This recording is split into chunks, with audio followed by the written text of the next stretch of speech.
Hi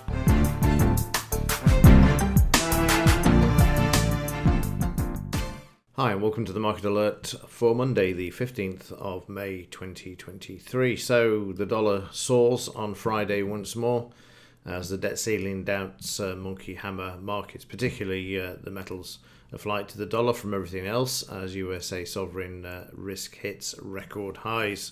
Like I've said before with this raising of the debt ceiling, they always do it in the end. You just get all of the protestations and all of this nonsense up to it, but they always do. They're not going to default on the sovereign debt. They just like to have all this grandstanding beforehand. Stocks and treasuries grind lower on stagflationary Michigan survey, and that's about all the news they could summon up for Friday with regards to what the market did. But overnight, the markets have moved higher, so not a big deal at all. And today we just got the Empire State Manufacturing. This week's news, nothing major like CPI or non-farm payrolls, that's all out of the way. We've got claimant count for tomorrow, it used to be called the unemployment numbers in the UK. And we've got core retail sales and Lagarde speaking as well. And then Bailey speaking on Wednesday. And Powell on Friday with Lagarde. So there are a few central bankers out this week, but no major economic news. So the market's free to move to the upside unless there's any sort of regional banks like PacWest that are going to go bust, but they'll get soaked up by the Fed and the taxpayer behind the scenes as they've done so far. That isn't over by a long shot, but everything's being ignored and they're moving the markets to the upside. With that, let's kick off, have a look at the Dow and work our way through to the metals as we normally do. And starting off with the Dow, you can see Friday and the last 3 days of last week the market down, but Friday in particular was getting narrower in range, and then we see the market moving up at the moment on the overnight, back at 38 and the 5-bar move average in the daily chart there. You've got the 50 fib there with the 50 EMA, and then at 78 you've got the 20-bar moving average. So you've got those areas of double resistance there on the upside. In the 30-minute chart, we moved up nicely in the pre-market session. We then traded sideways, and when the Dow opened, we moved down. We came off the low. What a surprise. And you can see there the market's moving back a couple of 100 points before the close on Friday.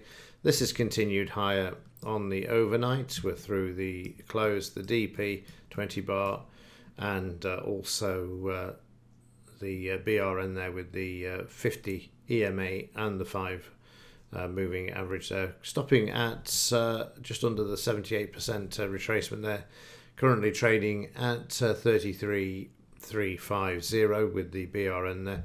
Need to take out the 78 and 89 to get back up to the R1 and the high, and also that 200 MA.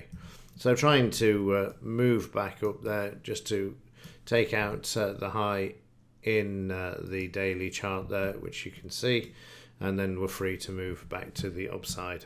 And kicking off with the monthly chart of the German DAX, I want to show you that we're through the 89% retracement and we're heading back to the all-time high of 6298, which we saw last year back in November.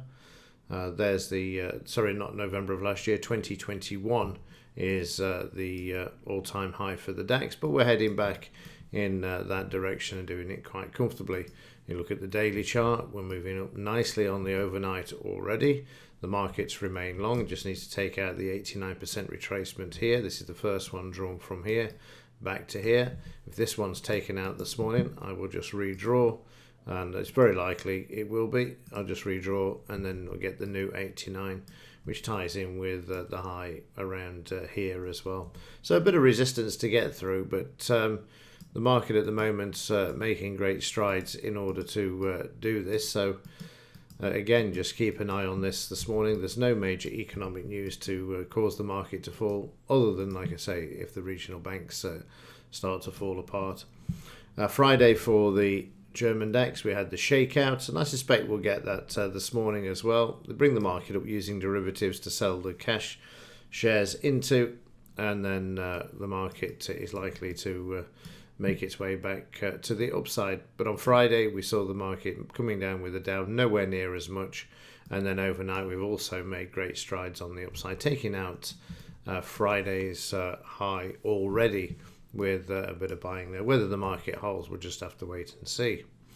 5-minute charts, you can see the overnight picture in a bit more detail.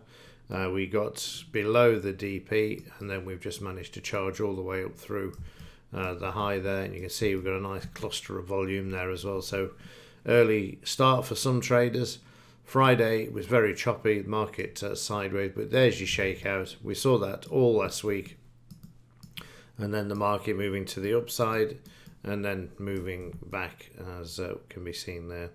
So the market's got to stay above the high. You can see it making its way back down there at the moment. There's a bit of selling around there with the red volume that can be seen there, and also we're overbought at the moment in this smaller time frame. So profits for the week, 875.50, 875 and 50p, 434 on the profit factor, and 75.25 win-loss ratio there. So a good week considering it was only 4 days. Let's see what the market brings today, but certainly the buy side has dominated last week for sure. And in the S&P 500 also moving to the upside there as well. You can see that price is putting a bit of a move on to the upside. Let's just draw in some fibs on this one. And you can see that 50% retracement so far in the daily charts. 30-minute charts, everything was going swimmingly. Sideways, then the news, then down to the low of Thursday. Market finds buying, and it moves back up, and overnight we're above the close. We charge through this. We've got a bit of supply at the DP, and we're now stuck at the 200 MA, but we'll hold if we have a bit of a pullback, probably down to the DP before we go back up and have a look at the high of Friday.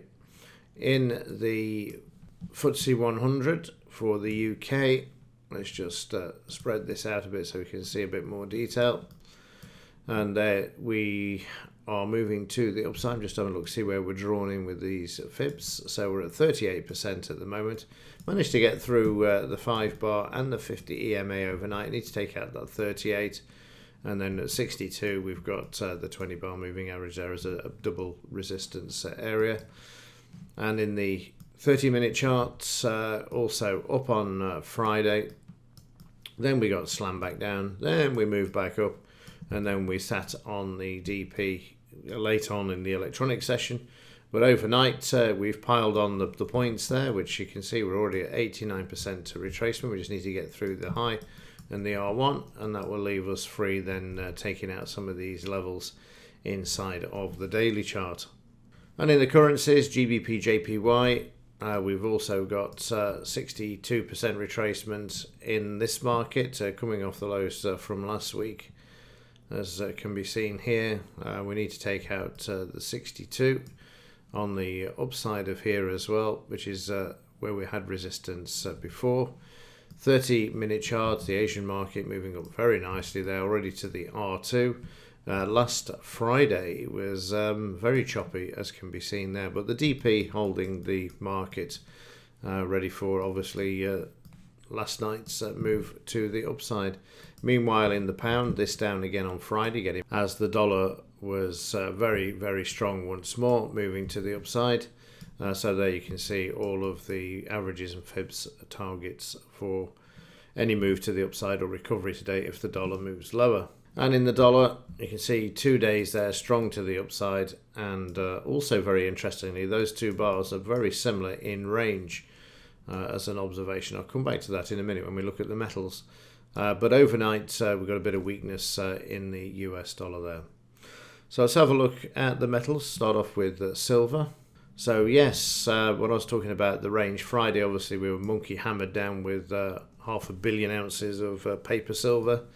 And on Friday, despite the dollar moving the same distance, let me just go back and show you that. We moved the same distance in this bar. The silver market was a lot narrow in range. Now, I thought they would have taken advantage and sent this one to set at least another dollar lower, but they didn't manage to do that. And overnight, we can see there's a bit of support. So maybe The down move is over. They also managed to get a bit of a bounce in the market on Friday. And overnight, we're also above the DP and Friday's close. Bit of a problem at the 50 EMA at the moment. 30 minutes, third gold markets also moving up nicely. A lot stronger than the silver market. Now, sure, this lent some weight to the silver price as well on Friday. And in the 30-minute chart of that, you can see we traded down to S1. We retraced with demand, oversold. Moved up to the DP where we were overbought, cluster of volume there, hammered down, but then we got a bit of a bounce back to the close and then back down to the DP where we've come off on the overnight and we've double topped there, but at the moment we've got a bit of resistance there, but we're above the DP, so that's a positive there at the moment. And then finally in the gold silver ratio, also a lot less narrow range on this on Friday. And overnight you can see we're starting to make our way back at 83, around the 83, 84 level there. Okay, that's we'll do it for this one. That's Monday's roundup of Friday's market activity. Let's see what's in store today. Like I say, there's no news today, so the market's free to move to the upside and probably will move convincingly if and after its shakeout to begin with. And with that, thanks for watching. See you in the next one.